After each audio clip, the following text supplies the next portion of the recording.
തിരുവനന്തപുരത്ത് സഹകാർ ഭാരതിയുടെ ജില്ലാ സമ്മേളനം V Muraleedharan M L A ഉദ്ഘാടനം ചെയ്ത് സംസാരിക്കുന്നതെന്നാണ് നമ്മൾ കണ്ടത്. വീണ്ടും വാർത്തകളിലേക്ക്. ഡോക്ടർ സജിത റാണി കാർഷിക സർവകലാശാലയുടെ താൽക്കാലിക വൈസ് ചാൻസലറാകും. ഇത് സംബന്ധിച്ച് ഗവർണർ ഉത്തരവിറക്കി. നിലവിൽ ഇതേ സർവകലാശാലയിൽ ഡീനായ ഡോക്ടർ സജിത റാണി കാസർഗോഡ് പടന്നക്കാട് കാർഷിക കോളേജിലെ പ്രൊഫസറായിരുന്നു. പ്രശാന്ത് ശങ്കരമംഗലത്ത് ചേരുന്നു. പ്രശാന്ത്, പറയൂ.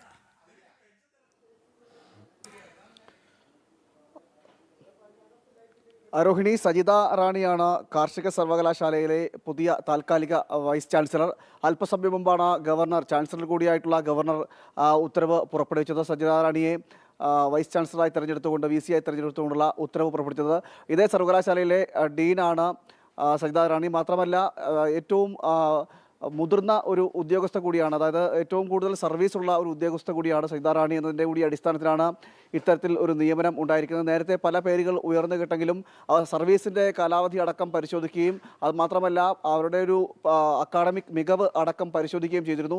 ആ പരിശോധിച്ചതിൻ്റെയൊക്കെ അടിസ്ഥാനത്തിലാണ് അവസാനം ഈ സജിത റാണിയിലേക്ക് എത്തിച്ചേർന്നത്. എന്തായാലും ഈ താൽക്കാലിക വൈസ് ചാൻസലറായിട്ടാണ് നിയമനം. സജിത റാണിയെ നിയമിച്ചുകൊണ്ട് അല്പസമയം മുമ്പാണ് ലോക്ഭവൻ ഉത്തരവ് പുറപ്പെടുവിച്ചത്. ശരി, പ്രശാന്ത് ശങ്കരമംഗലത്താണ് വിവരങ്ങൾ നൽകിയത്.